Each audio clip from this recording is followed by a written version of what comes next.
In this video, the tag heritage unit, some tractors, and a nacella horn show. It's finally time. Challenge completion part 2 Christmas edition, baby. The challenge I have selected for this competition was sent in by Coco Rail Fanning, and they say that in my day's rail fanning I need to see 12 red or blue engines, 11 Christmas trees, 10 engines of a short line, 9 engines of Metro North, 8 Amtrak trains, 7 activated crossings, 6 trains in 1 hour, 5 DPUs, 4 engines on 1 train, 3 P42s of Amtrak, 2 New Haven engines, and 1 heritage unit. Man, I should try to sing that. You know what? Stay till the end of the video and I'll try and sing this to the tune of 12 Days of Christmas. Now, I do just want to set some limits.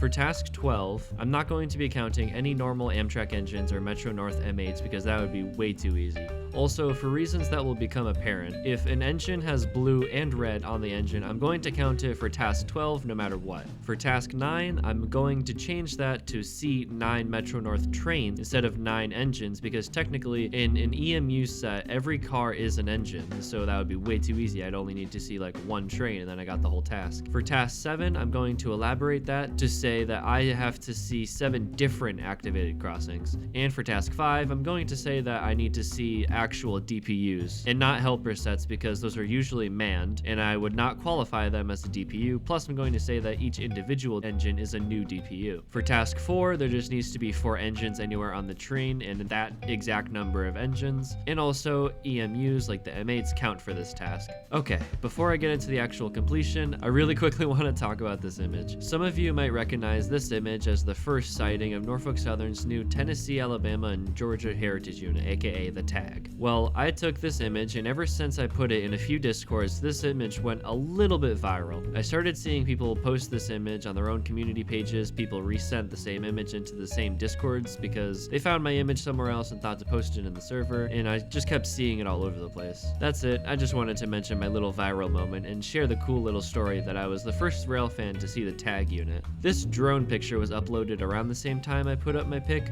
but I believe this went public after my shot. Also, I was the first person to report the tag heritage unit. Okay, anyway, enough bragging. Let's get into the completion.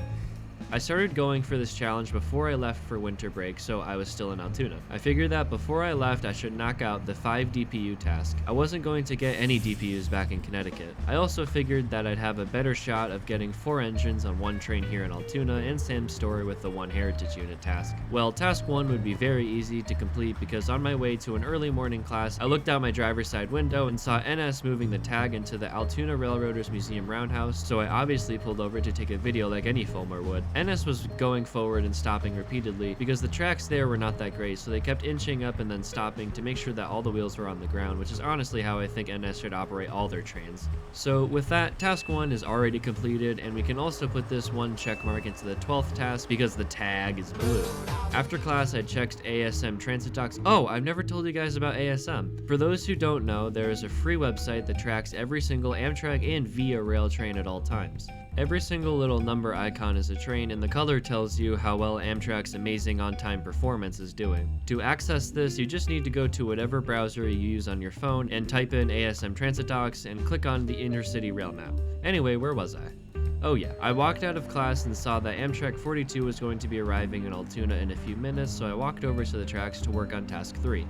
Amtrak P42 DC number 129 would be our first checkmark for the 3rd task on my list and would also be our first checkmark for task 8. After Amtrak 42, I headed over to the museum to check out 4851 basking in the morning sun on public display, foaming all the way. While foaming around 4851, I heard the distinct sound of a set of ACUs coming our way, so I walked around to the front of 4851 so I could include the tag into my shot of the helpers. And while we're on the topic of helper units going by special engines, another helper set went by, and this time it was in front of Penn State Altoona's personal locomotive number 2020, sitting stagnant at the museum. The next day, I ran out to the crossing in Fostoria to work on task 7 and try to get some DPUs for task 5. Well, my wish would be immediately granted because upon arriving to Fostoria, Astoria. The gates were already down, and the mid DPUs passed me soon after arriving. Very quickly after the coal, I was given a little Christmas treat in the form of a Canadian National SD70 Ace. Also, for those who are familiar with the NS Heritage units, this number will be familiar to you. I was then left alone at the crossing, and on a whim, I decided to check the Tyrone cam and saw that the Wabash had just passed the Tyrone cam about 20 minutes ago. I haven't seen 1070 before, so this was a wonderful surprise, especially because I didn't know this was coming as I hadn't checked Heritage units before I left. A few days later, I was out at the Brickyard to get another crossing for Task 7. No, dude, you need to get the crossing in the shot, not just a bush. Okay, there we go. Crossing 2, everybody. Also, just like the last train, this coal had mid DPUs. I moved over to a non-disclosed location because I found out that there was a UP engine coming by, so I ran up the path to catch that, and also 1070 came by again on another coal with mid DPUs, which completely knocks out Task 5.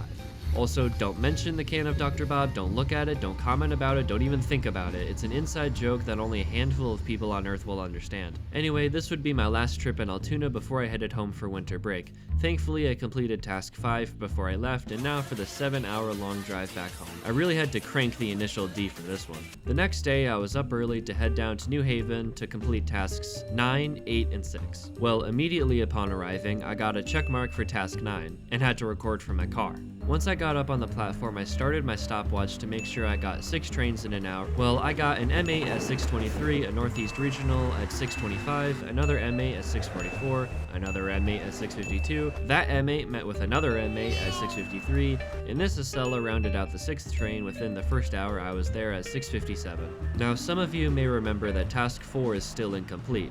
But remember I said this earlier in the video. There just needs to be 4 engines anywhere on the train and that exact number of engines. And also EMUs like the M8s count for this task. Well, this train is the reason why. This CT Rail M8 single-handedly saved the challenge because by this point I didn't know how exactly I was going to get 4 engines on one train once I was in Connecticut. This CT Rail train was exactly 4 multiple units long. And at this point the sunrise had gotten nice and this Acela engineer gave me a nice horn show, and there is absolutely nothing that I hate about this shot.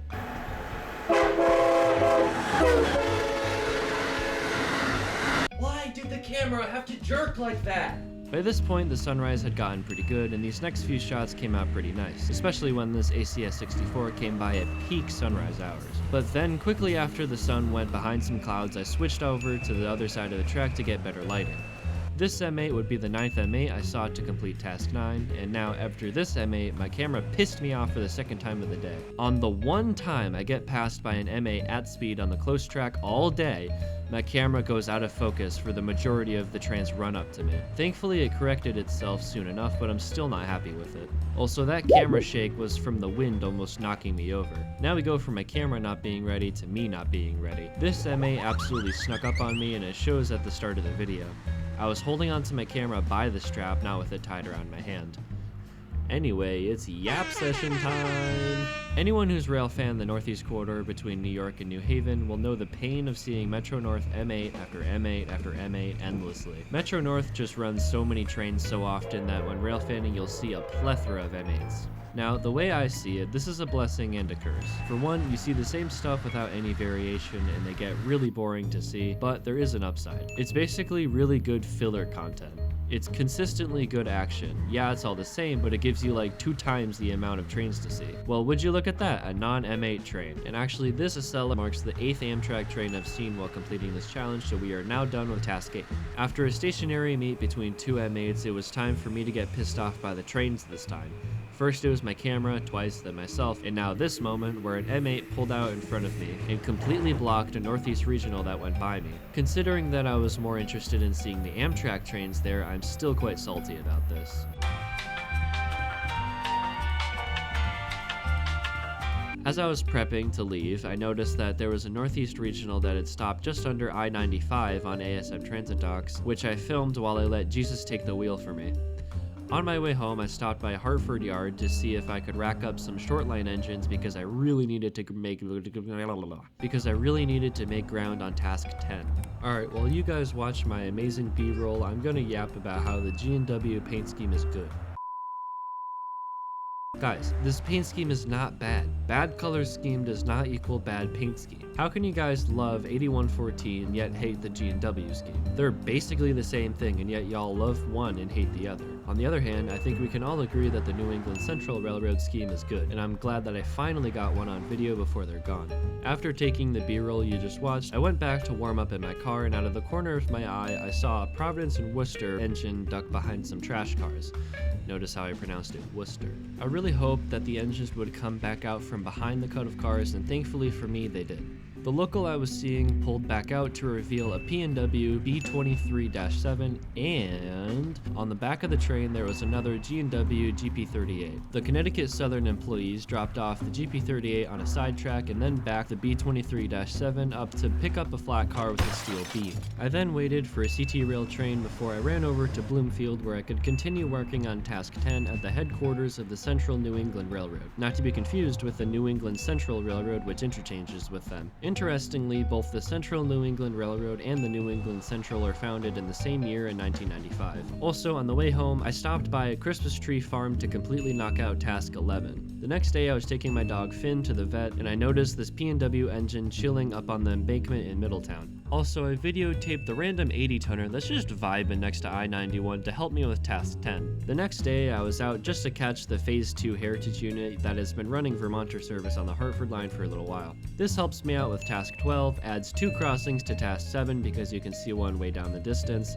and completes Task 3. At the moment, I only had Task 12, 7, and 2 left. What I planned to do was go down to the Danbury Railroad Museum to get all of the New Haven engines they have on camera. Well, I was driving up and immediately saw a Metro North 208. Since the museum was doing Santa excursions on this day, Metro North brought out some pretty interesting power, which we'll get to be on display for the museum guests. Foaming aside, I noticed that there was a New Haven Bud RDC in front of me, so I can check off at least one New Haven engine. I then noticed that I could see the RS1 number 0673 between 2 buildings to completely finish off Task 2. I then circled around the museum and found a P42 ACDM, another New Haven RDC, a Sperry railcar, a CN Zebra Stripe FPA4, a New Haven FL9, and Metro North 201 the Conrail unit. At this point, the only thing I had left on my list was 7 activated crossings. Right now, I have 4 crossings down, 1 in Fostoria, 1 at the Brickyard, and 2 in Windsor Locks, and I needed 3 more. I found a spot in Meriden where there were 3 crossings all real close to each other in visual distance, and all I had to do was stand on the platform and get each crossing going down on tape. The first train to show up was a southbound CT rail train that made a quick stop and then continued south. I moved down towards the street to see the next 2 crossings better, and with that, I have finally completed this daunting challenge. And now for the moment you've all been waiting for, I'm going to try and sing this list of the 12 trains of Christmas to the tune of 12 days of Christmas. Okay, I got the music going, karaoke version. I'm gonna try and sing this. Here we go. On the 12th day of Christmas, Coco gave to me 12 red or blue engines, 11 Christmas trees, 10 engines of a short line, 9 MTA engines, 8 Amtrak trains, 7 activated crossings, 6 trains in 1 hour, 5 DPUs, 4 engines on 1 train, 3 P42s, 2 New Haven engines, and 1 Heritage unit. Oh my god, that was first try. I did not expect that to work. Alright, well, if you'll excuse me, I have to go order a pizza. Thank you all for watching. Have a happy holidays, a Merry Christmas even though it's over, and a Happy New Year.